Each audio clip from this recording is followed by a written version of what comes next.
I'll start saving next year. I promised. 10 years later, I had nothing left when disaster struck. My name is Sarah. I'm 38, an accountant who made everyone else's numbers perfect while mine fell apart. 6 months ago, I had a one-bedroom apartment, a decent job, and a Honda Civic. Today, I guard $5,000 like my life depends on it. Because it does. You think homelessness happens to other people. People who didn't work hard. People who made bad choices.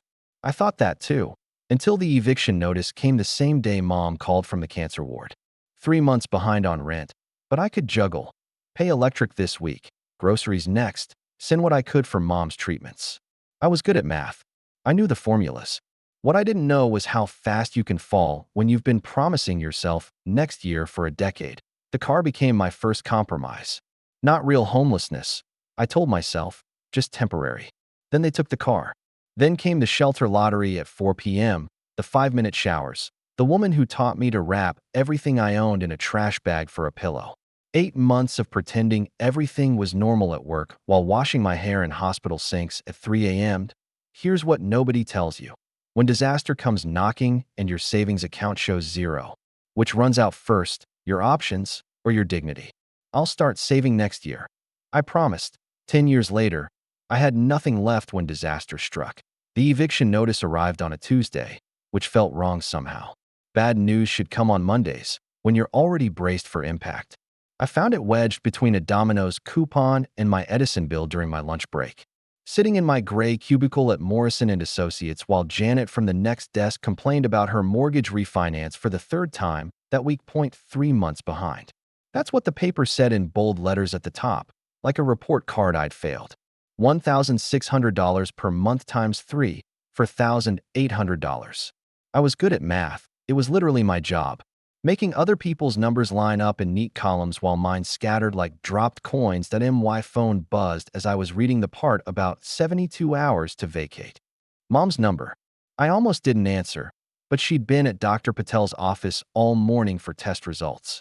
Sarah, honey. Her voice had that careful tone she'd been using since the diagnosis. The insurance company called the new treatment experimental. I closed my eyes. Experimental meant not covered. Experimental meant out of pocket. Experimental meant choosing between keeping her alive and keeping a roof over my head, except that choice was already made. It had been made the moment she'd said the word cancer 3 months ago. How much? I asked. $3,200 a month after what they'll pay. Janet was still talking about interest rates. Something about points and arm loans. I wanted to laugh. I wanted to tell her that at least she had something to refinance. That her biggest problem was saving 0.5% while I was doing math that didn't add up no matter how many times I ran the numbers. I'll figure it out, I told Mom. The same thing I'd been saying since this started. Don't worry about it. Sarah, I have to get back to work. I'll call you tonight. I hung up and stared at my computer screen, at Mr. Davidson's quarterly projections, all formatted perfectly, every dollar accounted for, every expense predicted and planned. His company would save $40,000 this year following my recommendations. I'd get a thank you email. Maybe a Starbucks gift card at Christmas.my checking. Account showed negative $342. The credit cards were maxed except for the Capital One with $400 left. My emergency fund that had become my everyday fund that would become my gone by Thursday fund that I'd meant to save. Every January for the past 10 years, I'd sit down with my coffee and my spreadsheets and plan it all out. 10% of each check, automatic transfer, don't even think about it. Then the car would need brakes. Then Jennifer's kid would need dental work she couldn't afford. Then Mom would need help with her prescriptions even before the cancer. Then there'd be that vacation I deserved after a hard year. Just once, just to reset. I'll start next year, I'd tell myself. When things calmed down. Things never calmed down. They just waited, building speed for the crash. Janet finally stopped talking and noticed my face. You okay? You look pale. Just need some air, I said, folding the eviction notice into my purse like it might disappear if I made it small enough that I spent the rest of the afternoon Googling tenant rights in California, learning that 72 hours was legal if you were far enough behind, that I could file for more time if I showed up in court, that none of it mattered because I couldn't pay what I owed. The math was simple and brutal. Mom needed $3,200. Rent needed $4,800. I had negative $342 that night. I sat in my one-bedroom apartment in Reseda, looking around at 6 years of life I'd built here. The couch I'd bought on sale at Living Spaces, still paying off on the store card. The photos from better times, Mom and me at Christmas 3 years ago, before any of this. The kitchen where I'd learned to cook real meals instead of ramen. The bathroom where I'd cried after getting promoted to senior accounts manager, thinking I'd finally made it. 72 hours to pack it all up. 72 hours to figure out where to go. 72 hours to admit that next year had finally arrived, and I had nothing saved for it. My Honda Civic sat in the building's garage, spot 23B, the same spot I'd parked in since I moved here. Reliable, paid off, mine. I walked down to look at it, ran my hand along the hood, and thought about what it might be like to sleep in the back seat. Just temporarily, of course. Just until I figured something out. The liquidation started Wednesday night. Craigslist became my marketplace, my apartment a store with a closing sale. Moving overseas, I typed, because it sounded better than getting evicted. The couch went for $200 to a college kid who didn't ask questions. The dining table brought $80 from a young couple who held hands while they measured it. The TV, the microwave, the dishes I'd collected one set at a time. Everything had a price, and every price was $2LOW. Friday afternoon, I had $480 in cash and an apartment that echoed. I kept 2 suitcases of work clothes, the ones that made me look like someone who had her life together, blazers from Taylor, pressed pants from Banana Republic sales, the shoes that didn't quite hurt after 8 hours. Everything else went into boxes for Goodwill, except for what would fit in my car. The sleeping bag came from Target, $39.99 on the Capital One card. The teenage cashier asked if I was going camping. Something like that. I said that I bought a gym bag, travel-sized toiletries, a phone charger that worked in the car, a small cooler that would fit behind the driver's seat. The kind of things you'd pack for a road trip. Except the trip was just from parking lot to parking lot, trying to find somewhere safe to sleep. The last night in my apartment, I couldn't bring myself to sleep in the bedroom. I sat on the floor where the couch used to be, back against the wall, watching the lights from other apartments where people were living normal lives. At 3 a.m., I walked through each room, taking photos with my phone. The mark on the wall where I'd hung Mom's painting. The bathroom where I'd gotten ready for 100 normal days. The bedroom window with its view of another building's bedroom windows, an infinite loop of other people's private spaces. Saturday morning came too fast. I loaded the Civic strategically, work clothes hanging from the bar above the back seat. Toiletries organized in clear plastic bins so I could find things in the dark. Sleeping bag rolled tight and shoved behind the passenger seat. The cooler went behind my seat, the gym bag in the trunk. Everything I own now fit in a space smaller than my bathroom had been. Morrison and Associates was closed on weekends, but security knew me. Raymond, the night guard who worked weekends too, waved me through. Working Saturday again, Sarah? Big project, I said. You know how it is. He laughed. Overtime pay at least? Something like that. I parked in my usual spot in the covered garage, level 3, far corner where nobody else liked to park because it was a long walk to the elevators. Perfect for me now, isolated, covered, with a clear view of anyone approaching. That first night, I couldn't figure out how to sleep. The driver's seat reclined, but not enough. The back seat was too short to stretch out. I ended up diagonal, feet in the footwell, head against the door, the sleeping bag twisted around me like I was fighting it. Every sound made me jump. Other cars driving past, the ping of the elevator, the hum of the fluorescent lights that never turned off at 5 a.m. I gave up and drove to 24-Hour Fitness on Ventura Boulevard. My membership was $29 a month, auto-paid from my checking account that was still negative, but somehow still processing charges. The morning desk guy didn't look up from his phone as I badged in. The shower was everything. Hot water that didn't run out. Soap from my organized toiletry bag. Time to stand under the stream and pretend this was normal. Just an early workout before a long day. I did my makeup in the mirror by the lockers. Same routine as always. Foundation to cover the circles under my eyes. Mascara to look awake. Lipstick to look healthy. My hair went into the same low bun I'd been wearing for years. Professional and forgettable. By 7 a.m., I was at Starbucks on Riverside Drive, the one where business people stopped before heading downtown. My laptop open, coffee that I nursed for 3 hours, looking like any other weekend worker catching up on projects. The baristas started recognizing me after the third day. Grande Pike, room for cream.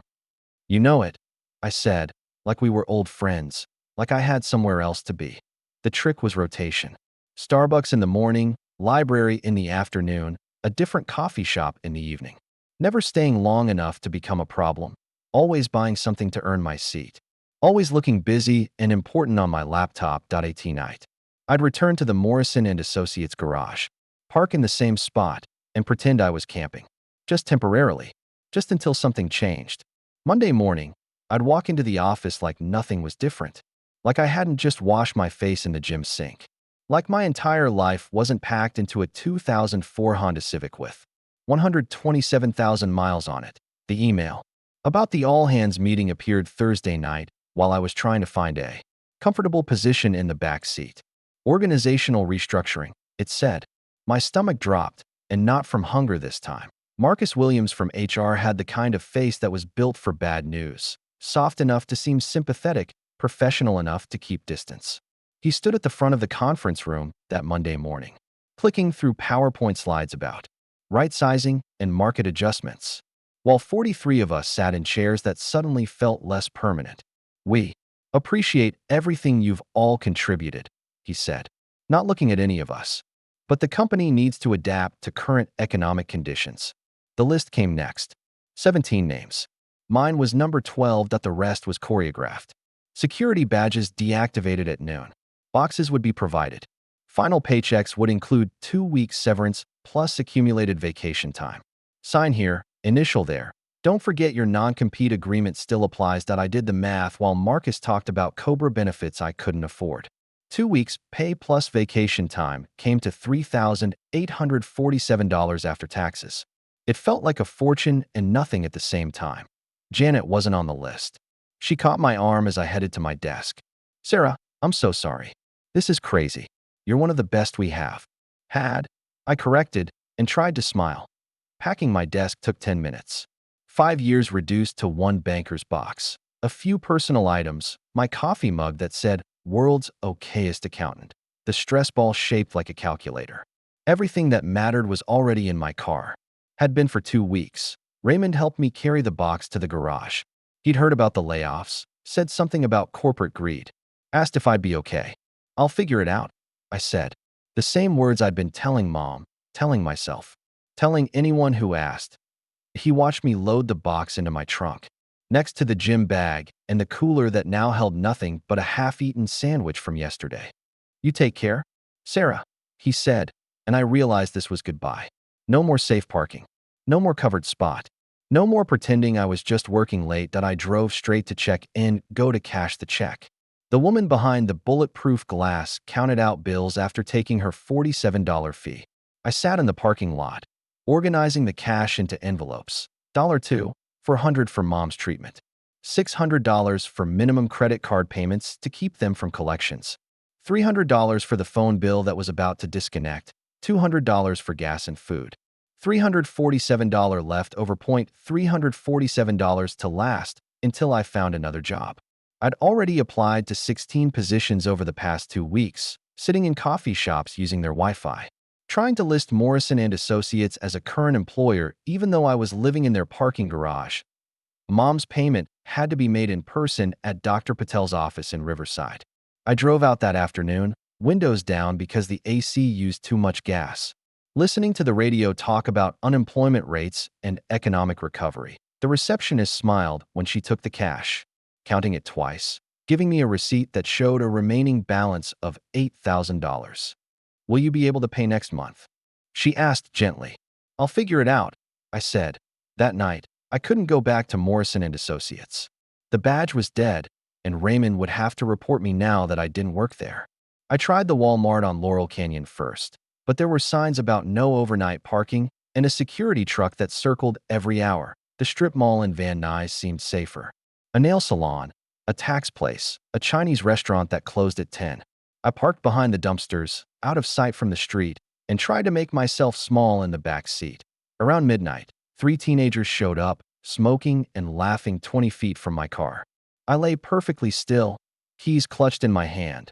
thumb on the panic button.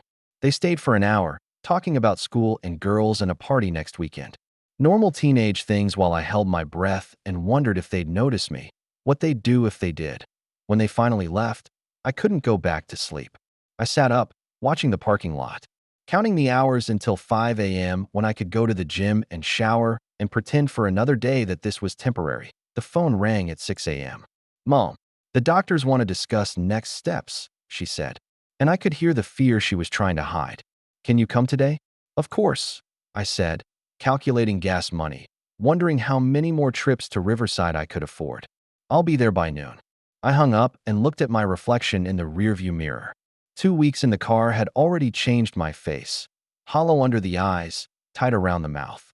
I looked like someone whose next steps were running out, someone whose plans had all dissolved. The teenagers had left their cigarette butts in a pile by the dumpster.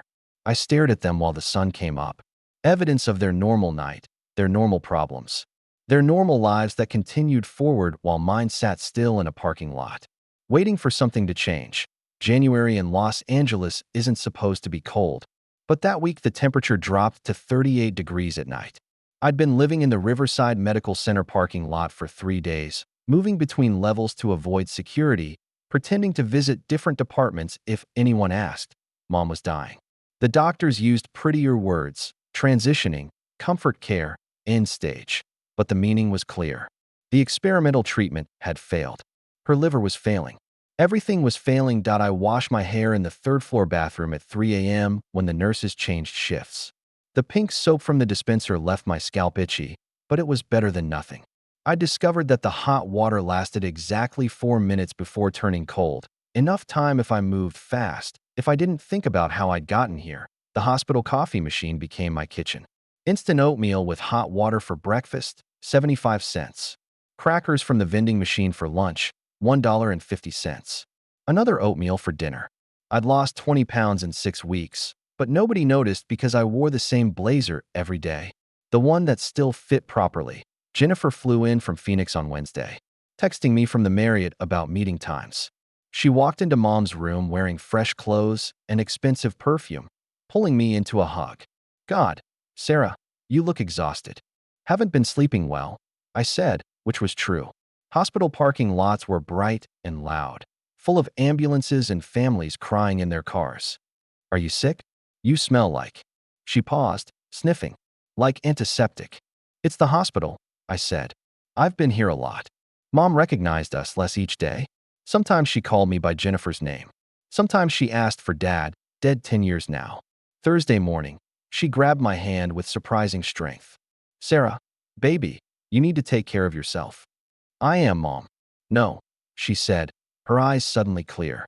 "You're not. I can tell." Those were her last lucid words.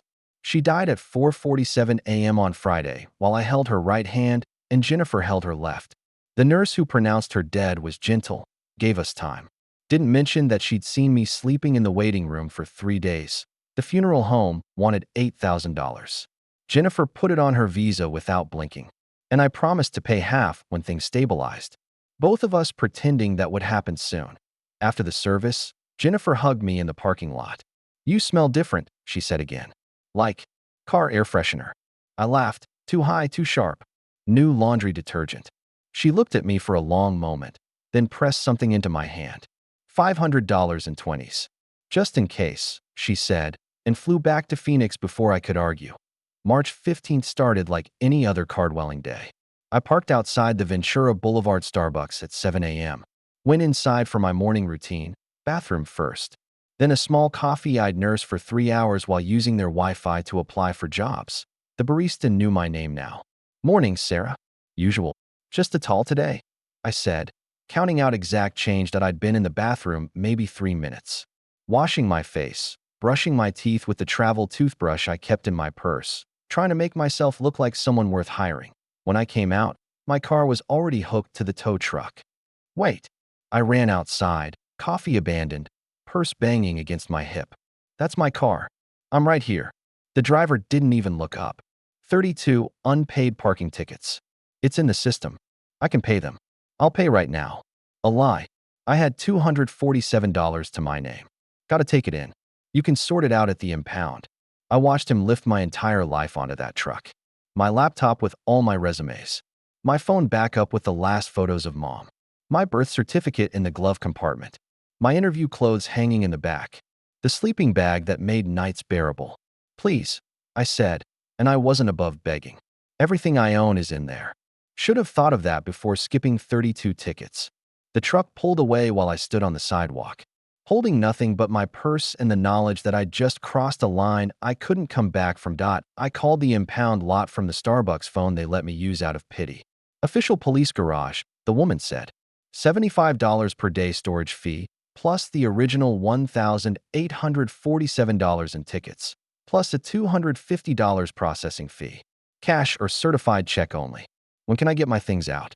You can't remove items until the vehicle is released. But my birth certificate. Vehicle must be released first. I sat on the bus bench outside Starbucks for 4 hours, paralyzed by the math. Even if I had the money, which I didn't, it would take weeks to earn it, and every day added another $75. The car was gone. Everything in it was gone. A woman at the bus stop asked if I was okay. I must have been crying without realizing it. I'm fine, I said, the last lie I'd tell myself about my situation. Yes, the sun set. I started walking toward Hollywood. I'd heard about PATH, the shelter on Vine Street. For emergencies, they said. For people who had nowhere else to go. It took 2 hours to walk there. By the time I arrived, my feet were blistered in my professional pumps, and the intake line wrapped around the building. First time, Diane, the intake worker, didn't look up from her clipboard. She'd probably processed hundreds like me, people who'd just discovered what bottom looked like. Yes. Any weapons? No. Drugs? No. Prescription medications? No. Pregnant? No. She handed me a yellow wristband with the number 847. Bed lottery starts at 4 p.m. If your number is called, you get a bed. If not, you can sleep in the day room. Showers are 5 minutes max. Breakfast at 6, out by 6:30. No exceptions. The women's section was smaller than I'd expected, maybe 30 beds crammed into a room meant for half that. The overflow area mixed men and women, and Diane's look suggested I should avoid it. Where do I put my things? I asked. She actually looked at me then, taking in my empty hands. What things? A woman named Denise took pity on me that first night. 60-something, black, with gray dreads and kind eyes that had seen too much. You look lost, baby. My car got towed. Everything was in it. She nodded like this was common, which I guess it was. Here. She handed me a black trash bag. Put whatever you got in this. Use it as a pillow. They'll steal anything not attached to your body.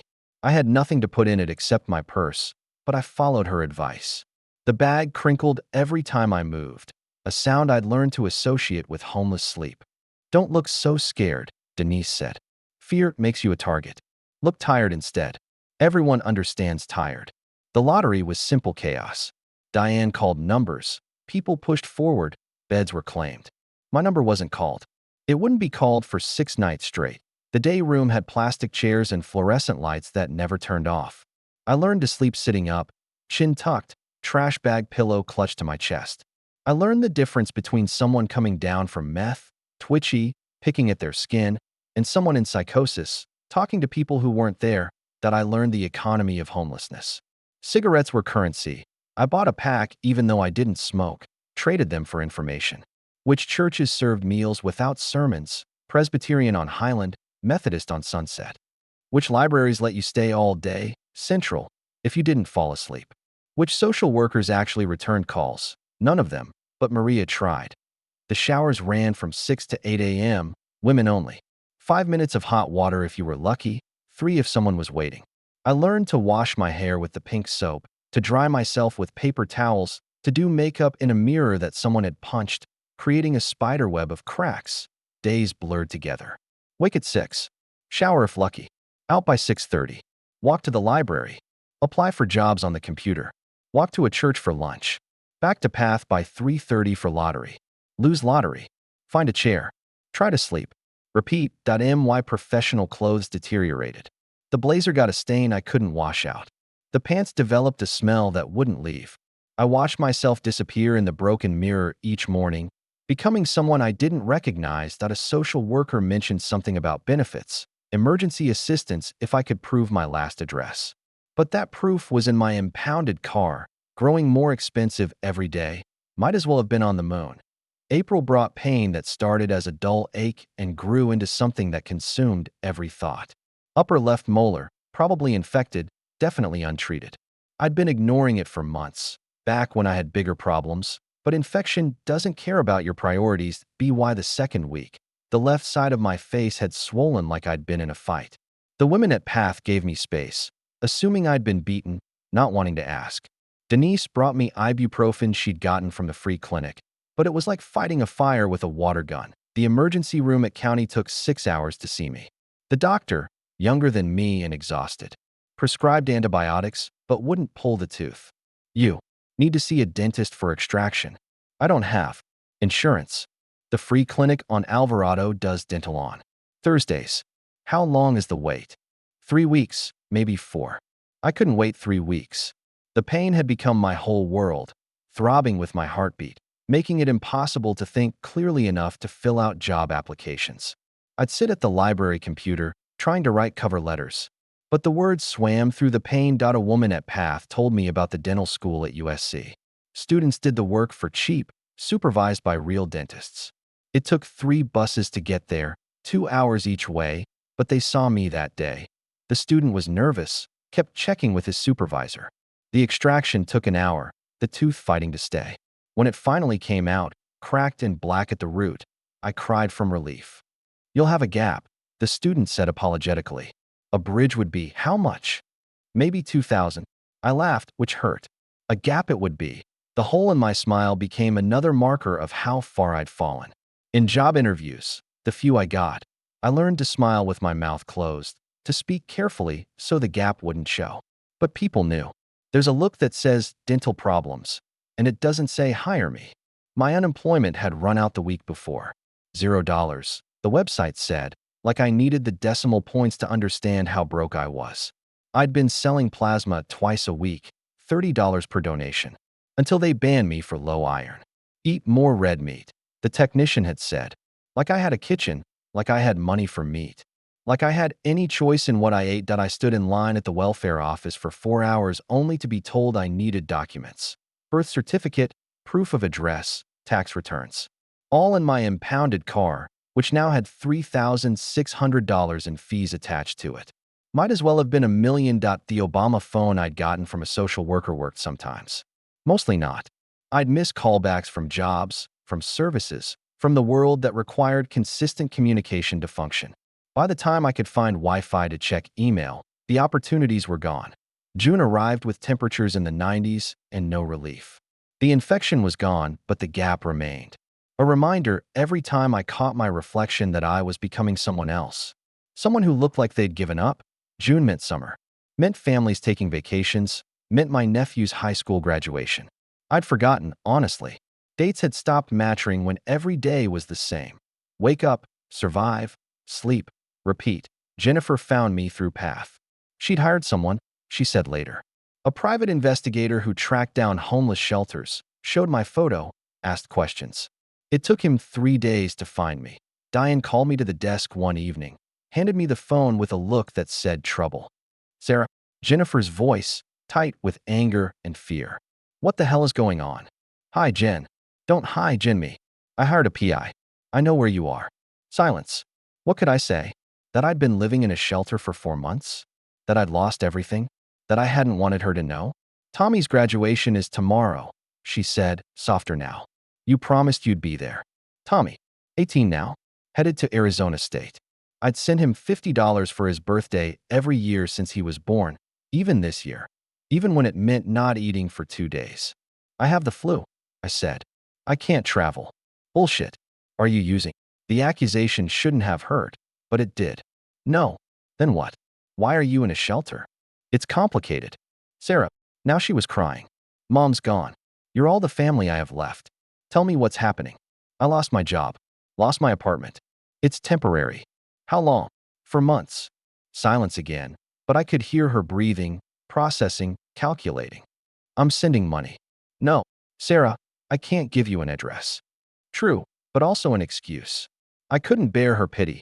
Couldn't stomach being her broke sister who needed saving. Then I'll wire it. The ID I need is in my impounded car. What? I explained about the tickets, the towing, the documents trapped behind $3,600 in fees. She listened without interrupting. I'll pay it. No. Sarah, for Christ's sake. I said no. We went in circles for 10 minutes. She offered solutions. I found problems. Finally, she gave up, but not before making me promise to call her once a week. Every Sunday, she said, or I'm flying out there. After we hung up, Diane looked at me with something like sympathy. Family's hard, she said. They want to help, but don't know how. She wants to save me. Can't nobody save you but you, baby. That night, I couldn't handle the shelter. The walls felt too close, the air too thick with other people's desperation. I walked the streets until dawn, thinking about Tommy's graduation, about the family gathered without me, about the life I was supposed to have. A man followed me for 3 blocks around 2 a.m. I ducked into a 24-hour donut shop, stayed until he gave up and left. The owner let me sit in the corner booth, didn't say anything when I nursed one coffee for 3 hours. Sunday came. I called Jennifer from the library. How was the graduation? Beautiful. Tommy asked about you. What did you tell him? That you were sick. We talked about nothing for 5 minutes, both pretending things were normal. Before she hung up, she said, Sarah, I love you. I know. Let me help. I'm okay. Another lie, but easier than the truth. The truth was that I was so far from okay, I couldn't even see it anymore. The truth was that help felt like admitting defeat, and I wasn't ready for that. Not yet. August in Los Angeles was brutal. The concrete radiated heat, the shelter smelled like unwashed bodies and industrial disinfectant, and I'd been wearing the same 3 outfits for 5 months. The food bank on Alameda had become my grocery store, if you could call it that. Canned goods, day-old bread. Whatever people donated, I was examining expired yogurt when someone said my name. Sarah? Sarah Chun. I turned, ready to run if needed. But it was Melissa Rodriguez, from Morrison & Associates. We'd worked together 5 years ago, back when I had a desk and a life and teeth that didn't have gaps. That I tried to smile with my mouth closed. Melissa. Hi. She looked good. Healthy.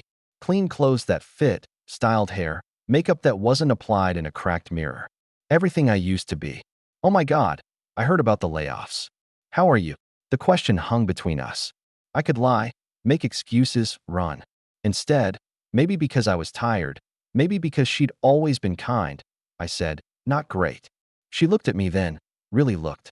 Took in the 40 pounds I'd lost, the gray roots I couldn't afford to cover, the clothes that hadn't been properly washed in weeks. Let's get lunch, she said. I'm not hungry. I am.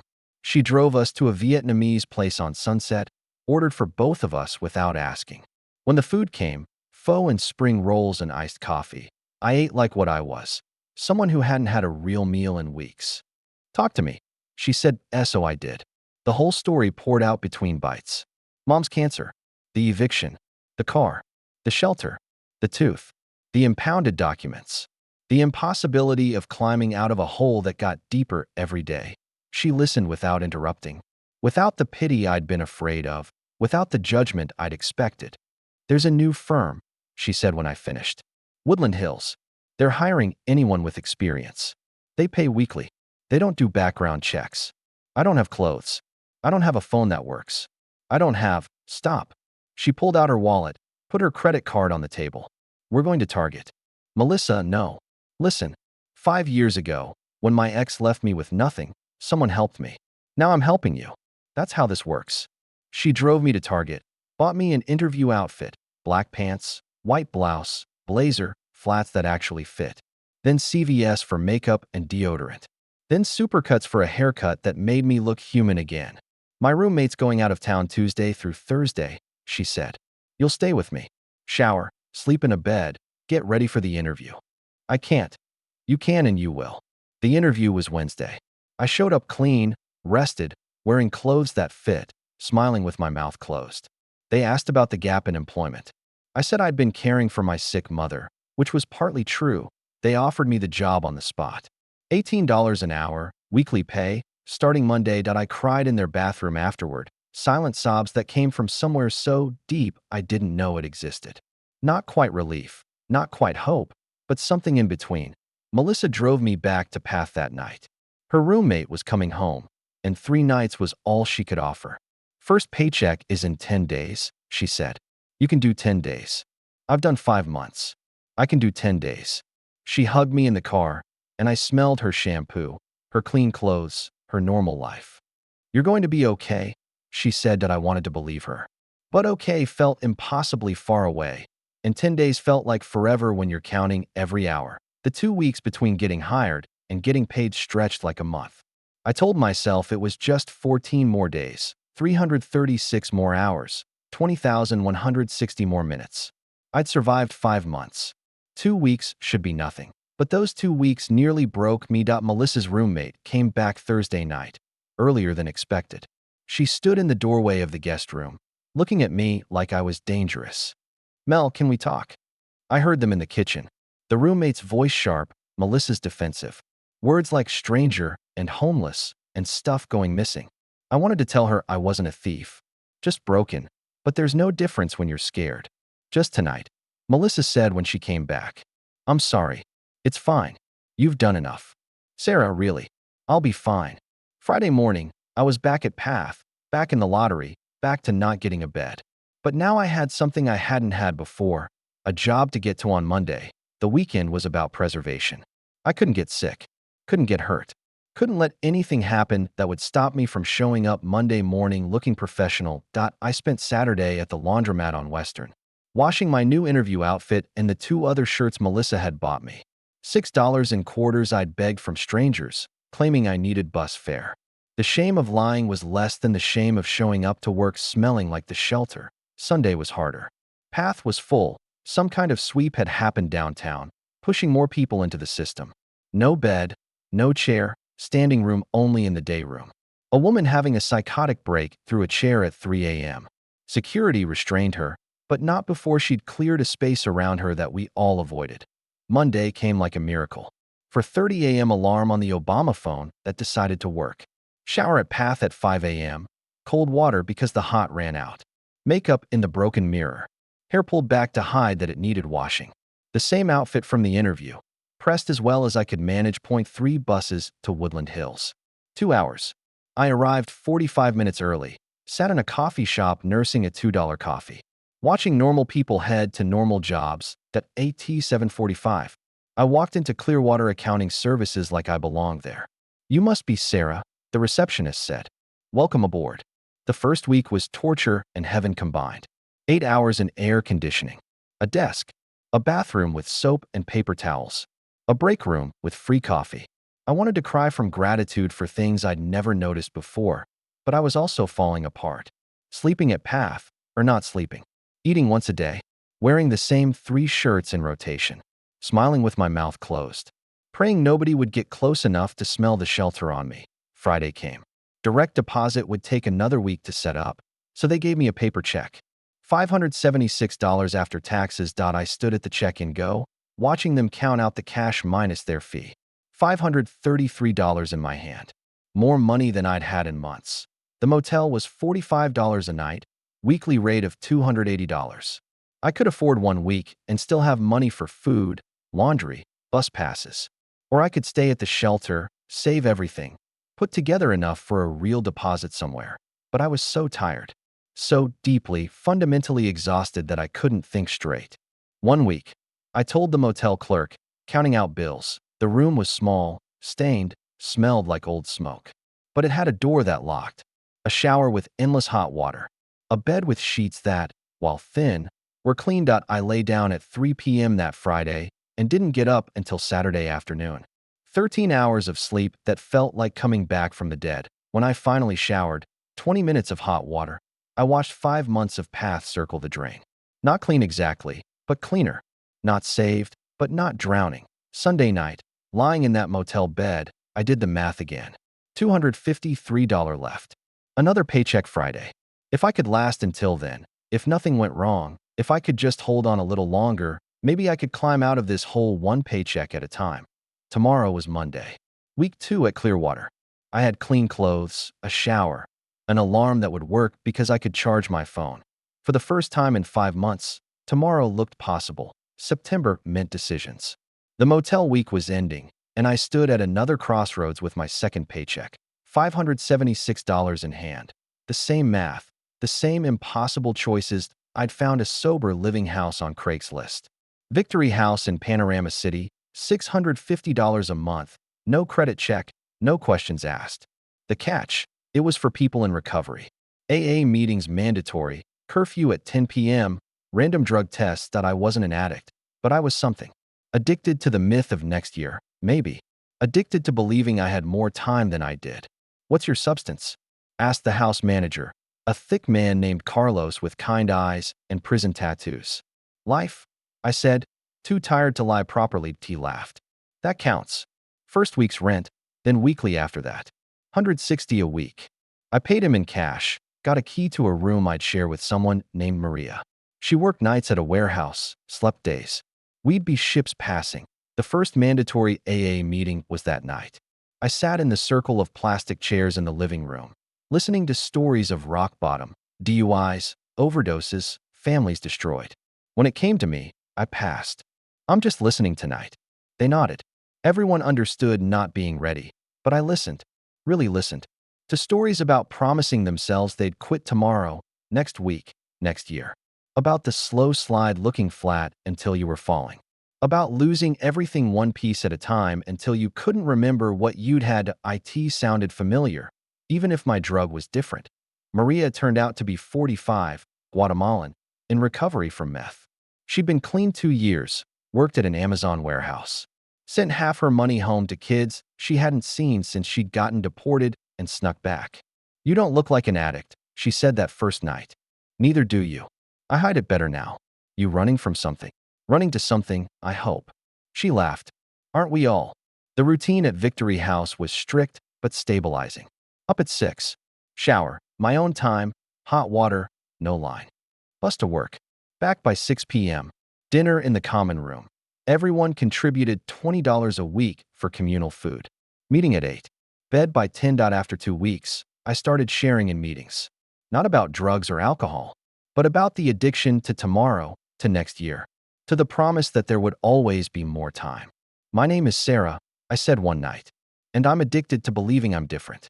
That bad things happen to other people. That I'm too smart, too educated, too careful to end up at the bottom." The room was quiet. Then someone said, "Keep coming back." They said that to everyone, but it felt personal. Like they saw me. Like they understood that we all had our own version of the thing that brought us down. October brought unexpected mail, forwarded through 3 addresses to Victory House. Carlos handed it to me with raised eyebrows, official looking. From Farmers Insurance, Mom's Life Insurance. A policy I didn't know existed. $8,000, made out to me. I held the check for 3 days before depositing it, afraid it would disappear, be a mistake, be taken for debts I owed. When it cleared, I sat in the bank parking lot, crying in my car. Wait, I didn't have a car. Crying at the bus stop. $8,000. Enough to have prevented everything if I'd had it 18 months ago. Enough to feel rich and poor simultaneously now. The check cleared on a Thursday. $8,000 in my account. More money than I'd seen since before Mom got sick. I sat in the Bank of America, watching the teller count it twice, getting a printout of the balance like evidence that it was real. First, I paid Jennifer back. For $1,000 wired to Phoenix with a note. For the funeral. "Thank you." She called immediately. "Sarah, you don't have to." "Yes, I do." "Keep it. Get back on your feet." "This is how I get back on my feet. By paying what I owe." She was quiet. Then, "Are you okay?" "Really? Getting there." "Where are you living?" "I have a room. A job. I'm okay." "Sarah, I'll call Sunday. I promise." I paid 6 months ahead at Victory House. $3,900. Carlos looked at the cash like it might bite him. "You sure? Most people go week to week. I need to know I have a place. No matter what." That's a lot of trust in us. It's trust in having a door that locks. He wrote me a receipt, put the cash in his safe. "You're paid through March. But you still gotta do meetings." I know. With $100 left plus my weekly paychecks, I bought things I'd been without for 9 months. A phone that worked all the time. Work clothes from Goodwill that fit my new size. Shampoo that wasn't from a shelter dispenser. A toothbrush that wasn't from a donation bin. Each purchase felt enormous. Deodorant from CVS. my own bottle of laundry detergent, a pair of shoes that didn't hurt after standing all day. The promotion came in December, unexpected but earned. Senior accountant, salary instead of hourly. $42,000 a year, paid bi-weekly. Health insurance that started in January. Dental coverage I'd use for the gap in my smile, if I could ever afford the copay. You've been doing excellent work, my manager said. Reliable. Accurate. Never complains. If only he knew what I wasn't complaining about. I started looking for apartments in November. Everything required credit checks that showed the eviction, the collections, the months of nothing. Rejection after rejection. Form letters saying, unfortunately, we cannot approve your application. Then I found it. A studio in Panorama City, $950 a month. The landlord was Armenian, maybe 60, with tired eyes. Your credit is terrible, he said, looking at the report. I know. Eviction. Collections. Nothing for months. I know. He studied me. Then the pay stubs I'd brought. Then me again. I was there once, he said finally. After my divorce. Lost everything. Lived in my store for 6 months. I'm working now. Steady job. I can pay. First month, last month, security deposit. $2,850 total. I have it. He gave me the keys December 15th, exactly 1 year from when I'd first slept in my car. The studio was small, 300 square feet, but it had a door, a bathroom, a kitchen with a tiny stove. I sat on the floor that first night, back against the wall, looking at the empty space that was mine. No furniture, no dishes, nothing but space that belonged to me for as long as I could pay for it. Maria helped me move, which took 1 trip in her boyfriend's truck.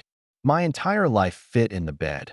3 boxes of clothes, toiletries, the documents I'd finally retrieved from the impound lot after paying a reduced fine. You gonna be okay here? She asked, looking at the empty studio. Yeah, I am. You need anything, you call. But I didn't need anything. I needed less. Less stuff, less complications, less promises about next year.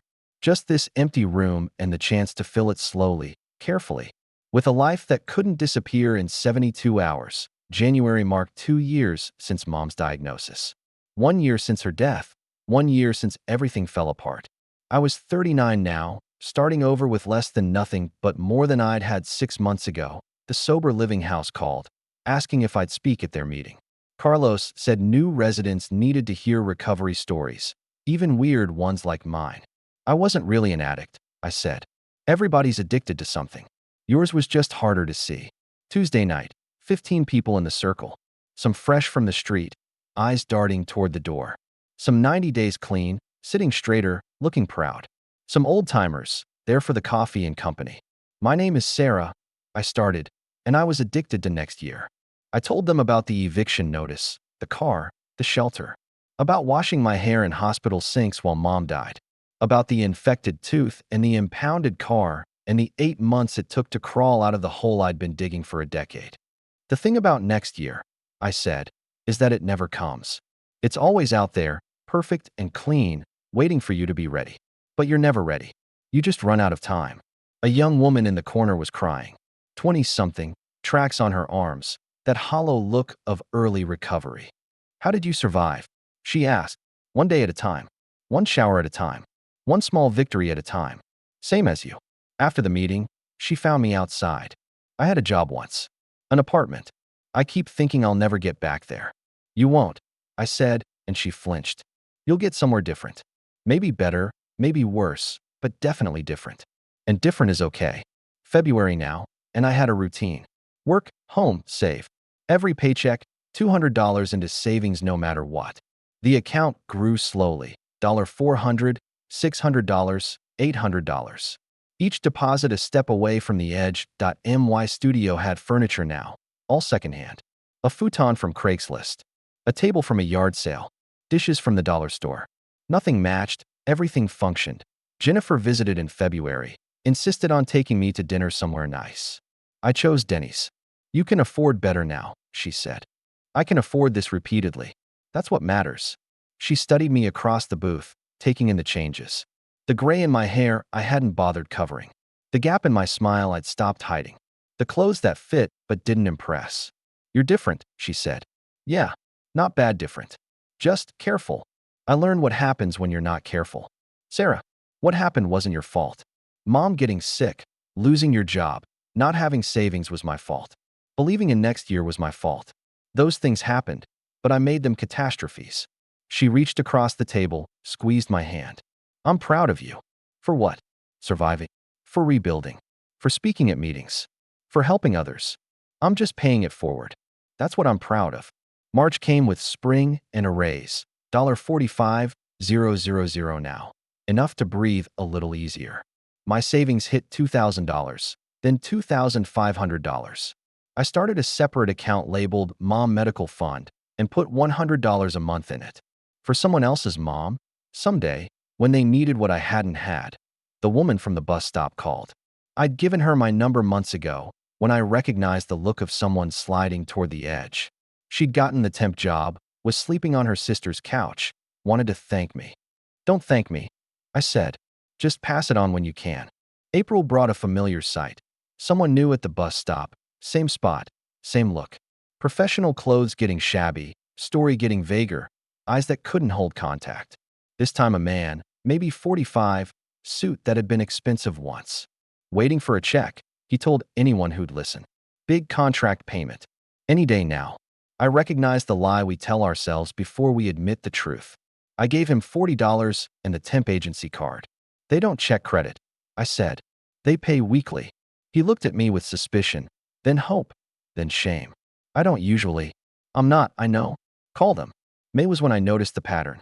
Every few weeks, someone new appeared at the edges. The bus stop, the library, the food bank. Professional people who'd had lives. Then didn't. Each one believing they were different, special. Temporarily embarrassed rather than permanently changed, I started carrying extra cards from the temp agency. Started keeping $20 bills folded in my pocket for the moment I'd recognize someone sliding. Started learning which churches helped without preaching, which services actually answered their phones. You're becoming a regular Mother Teresa, said Marco, my co-worker who ate lunch at his desk near mine. Just paying taxes I owe. To who? The universe. Karma. Whatever kept me alive when I shouldn't have been. He didn't understand. Most people didn't. They saw homeless as a category of person rather than a situation that happened to people. They didn't understand how 3 bad months could erase 30 good years. June brought heat and memories. A year since Jennifer had found me at Path. A year since Melissa had recognized me at the food bank. I was making $45,000 now, had $3,500 saved, lived in my own place. On paper, recovered.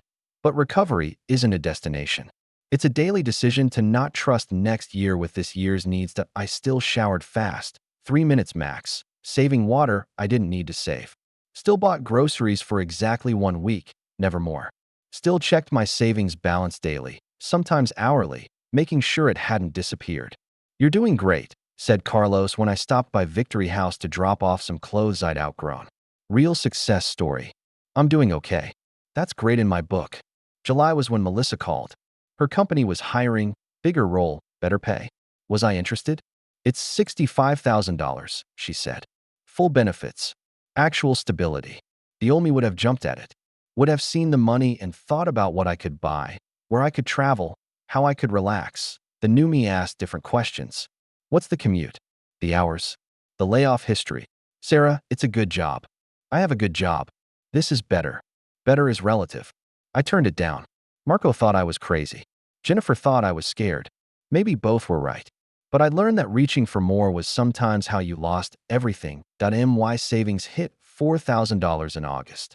I celebrated by buying nothing, changing nothing, trusting nothing about tomorrow. The woman from the January meeting found me at the grocery store. 6 months clean, working at Target, living with her sister. She looked alive in a way she hadn't before. You saved my life, she said. No, you saved your own. I just told you it was possible. Same thing sometimes. She was right. Sometimes the only difference between surviving and not is someone saying it's possible, that they've been where you are and made it through. September now. For $1,500 saved. The anniversary of getting hired at Clearwater. They gave me a certificate, 5 years of service, even though it had been 1. Corporate math. I kept the certificate above my desk at home, next to the photo of Mom, next to the receipt from my first week's rent at Victory House. Evidence that forward was possible. Even when it looked like circles, October brought familiar ghosts. The Salvation Army bell ringers appeared outside grocery stores. Early this year, their red kettles catching coins in guilt. I put in 20s now, remembering when those coins had mattered. My savings hit $5,000 on October 15th, a number that felt both enormous and insignificant. Enough to survive 3 months if disaster struck. Not enough to feel safe. Maybe nothing would ever be enough. You're hoarding, Jennifer said during our Sunday call. That's not healthy either. It's not hoarding. It's preparing. For what? For life. For reality. For the fact that nothing is permanent. That's no way to live. It's the only way I know how to live now. She was quiet. Then, I wish you could forgive yourself. For what? For being human. For not seeing the future. For not being perfect. But I couldn't forgive what I didn't see as sins. They were facts. I hadn't saved. Mom got sick. I lost everything. These were true things that had happened, and acknowledging them felt more honest than forgiveness. November meant holidays approaching, meant families gathering, meant explaining again why I wouldn't fly to Phoenix for Thanksgiving. I can't miss work, I told Jennifer. You have vacation days. I need to save them. For what? For when I need them. Everything was about need now. Not want, not deserve, not enjoy. Just need. The truth was, I couldn't handle being in Jennifer's house with its 4 bedrooms and pool and assumption of permanence. Couldn't handle Tommy asking about college funds and career paths like the future was a given. Couldn't handle pretending I was the same person who used to visit for holidays with wine and presents and stories about promotions. Instead, I volunteered at Path for Thanksgiving. Served turkey and stuffing to people who looked like I had a year ago. Diane was there, still doing intake, still not looking up from her clipboard. You made it out, she said when she saw me. Mostly. That's more than most. She was right. The statistics were brutal. Most people who became homeless stayed homeless or cycled in and out. I was lucky. I'd had education, work history, no addiction issues, no mental illness beyond the anxiety that now lived in my chest like a second heartbeat. December brought rain and raises. Clearwater gave everyone 3%, cost of living they called it. My salary went to $46,350. I celebrated by increasing my automatic savings to $250 per paycheck. The studio felt too empty for Christmas, so I walked the neighborhood looking at lights. Families visible through windows, trees with presents underneath. The warm glow of lives that hadn't fractured. That I found myself at Victory House, where Carlos was hosting Christmas dinner for current residents and alumni. Maria was there, 2 years clean now, talking about her kids visiting from Guatemala in the spring. You lonely? She asked, reading my face. Sometimes. That's what happens when you save yourself. You end up alone with your salvation. Better than the alternative. Is it? I didn't know. Maybe loneliness was the price of survival. Maybe isolation was what happened when you learned that the only person who could save you was yourself. The new year came quietly. No resolutions, no promises about what I'd accomplish. Just the same plan. Work, save, survive. Don't trust next year. Don't trust next month. Don't even trust next week. Trust today, this paycheck, this $5,247 in the bank that stood between me and the street. January 2nd was a Monday. I went to work, ate my packed lunch, added $125 to savings, went home to my empty studio. The same as every Monday. The same as every day since I'd crawled out of the hole. But that night, something shifted. I looked at the photo of Mom, at her laugh frozen in time, and thought about what she'd wanted for me. Not this careful, measured existence. Not this life lived in fear of falling again. Take care of yourself, she'd said in the hospital that I thought I was. But maybe there was a difference between surviving and living, between being careful and being paralyzed, between saving money and saving yourself. Maybe. But I wasn't ready to find out. Not yet. Maybe next year. The irony wasn't lost on me. February arrived with unexpected warmth, the kind of false spring that makes Los Angeles feel like a dream before summer reveals itself as a nightmare. I was 40 now, a number that should have meant something but didn't. My savings account showed $5,500, each hundred another brick in the wall between me and disaster. I checked it every morning like a prayer, every night like a benediction. Work had become meditation. Numbers and columns, bills reconciled, budgets balanced for other people who trusted tomorrow enough to plan for it. I was good at it, maybe better than before, because I understood now what happened when the numbers stopped adding up. You never make mistakes, Marco said, watching me triple-check a report. Everyone makes mistakes.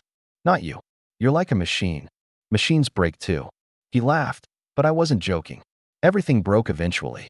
The trick was being ready when it happened. A new woman started at Clearwater, Christina, fresh from college with debt that would take her 20 years to pay off.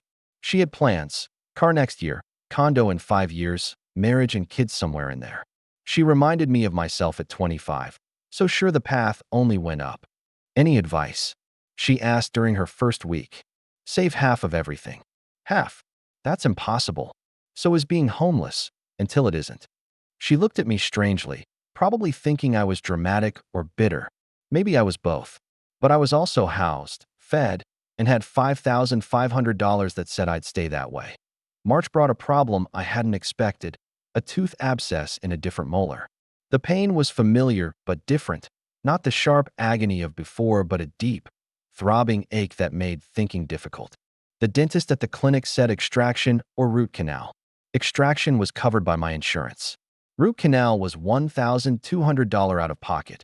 If you extract it, you'll have another gap, he said. Eventually, your teeth will shift. More problems later.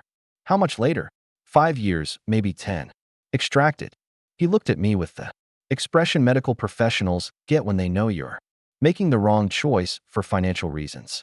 I can set up a payment plan for the root canal. No debt. Never again. It's medical debt. It's different. Debt is debt. The extraction was scheduled for the following week. Another gap, another marker of the year that had broken me. But no debt, no payments, no promises about money I might not have. That night, I did something I hadn't done in over a year. I called Jennifer just to talk. Not because it was Sunday, not because I had to. Sarah, is everything okay? Yeah, I just wanted to hear your voice. We talked for an hour about nothing. Her garden, Tommy's girlfriend, a movie she'd seen. Normal sister conversation, the kind we used to have before everything fell apart. I love you, she said before hanging up. I love you too. April came with a letter from the IRS. Refund check. For $100 I hadn't expected. The old me would have seen it as free money, splurging on something unnecessary.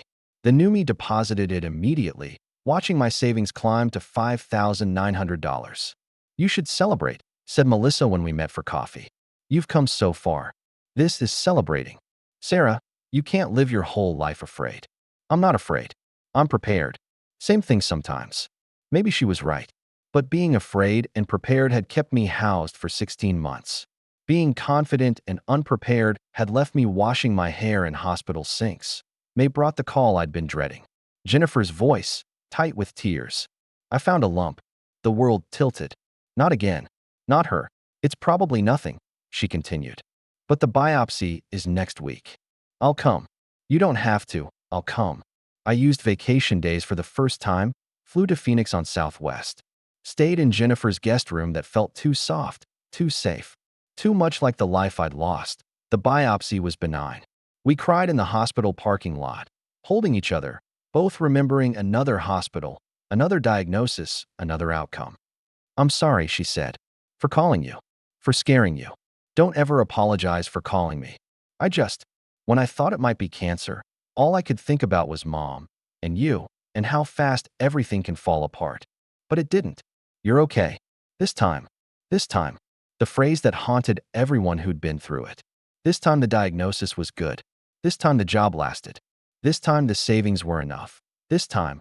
June marked 18 months since the eviction, a year and a half of rebuilding one careful brick at a time. My savings hit $6,000, a number that should have felt like success but felt like another day's work that I'd started mentoring at Path, unofficial but recognized. Social workers sent new people to me, the ones who'd had jobs, homes, lives that looked stable until they didn't.